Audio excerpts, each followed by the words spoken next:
After that last Jade Cocoon video, I was thinking, I don't think I should count Pokemon as a JRPG.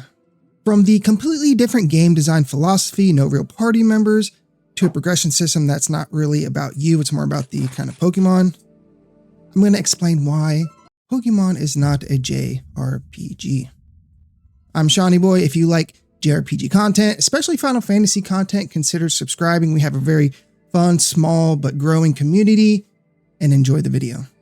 Now, before anybody freaks out and panics, no, I'm not saying Pokemon is a bad game. This is not necessarily a Pokemon hate video, even though I hate Pokemon. I don't think Pokemon's been good for a while, but that is not the point of the video. I'm just digging through the evidence to show you that Pokemon's not a JRPG.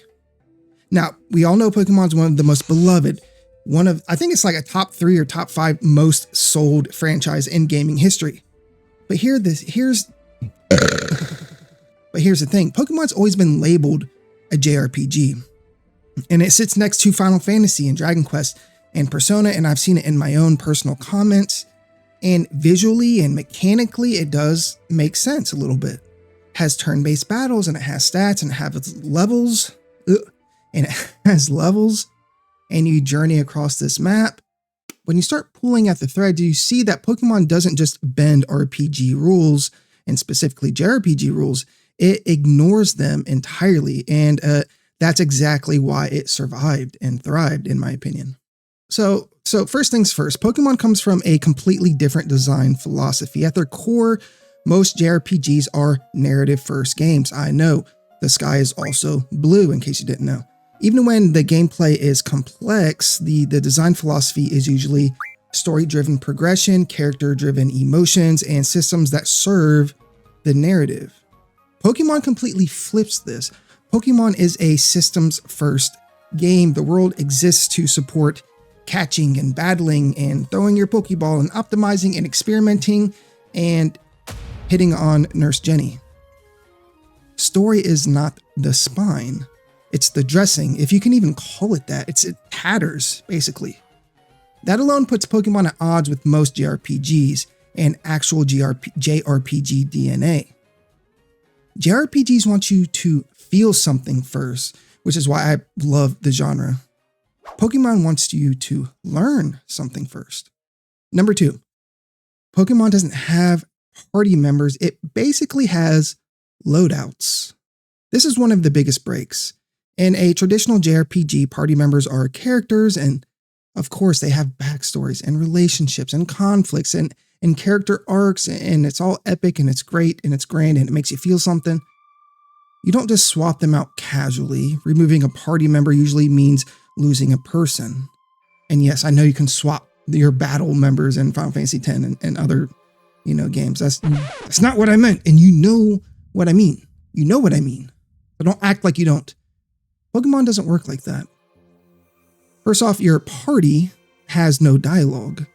It has no opinions. It has no interpersonal dynamics unless they're kind of getting it on inside the Pokeball.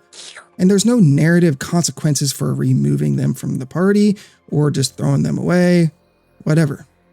They mean nothing to the story. You can box a Pokemon forever and forget they're even there. We've all done it. That's not a party. So Pokemon functionally treats party slots the same way an RPG treats equipment and skills and builds. They're emotionally meaningful to you, but for the story, they're completely and totally meaningless. That is a massive genre difference. 3, Pokemon combat is strategic, not necessarily scripted. This one's a little more nuanced. Yes, Pokemon is turn-based, but how those turns work matters.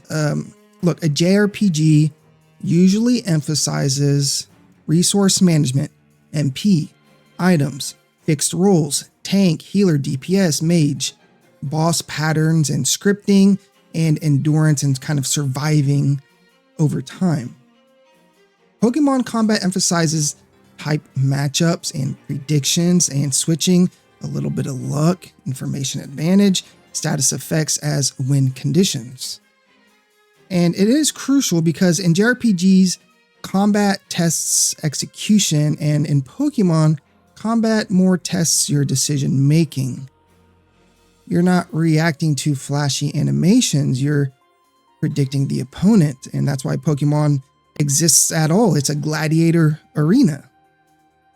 Most JRPG combat, systems fall apart the moment you introduce something like PvP, and that's where Pokemon really thrives. And that alone tells you it was never really designed like a traditional JRPG. Number 4, and it kind of ties in a little bit with I don't remember what number it was, but it ties into something I said a few minutes ago. Pokemon has almost no narrative urgency at all. JRPGs love that urgency. The world is ending, a god is awakening or falling asleep. A crystal is shattering, time is running out, emotionally or literally. And Pokemon, it's, hey, just go wherever you feel like it. There's a gym over there. Hang out in the grass if you want. Roll around. You can ignore the story or the villain for dozens and dozens and dozens of hours. In fact, sometimes for me, it feels like the story or getting the gym badges almost feels like it's getting in the way of me just having fun in the game. You can fish and breed and explore, rebuild your team a million bajillion times. The world is waiting for you to do something. That's not accidental. That's what makes Pokemon actually so fun, and that's what makes it so popular.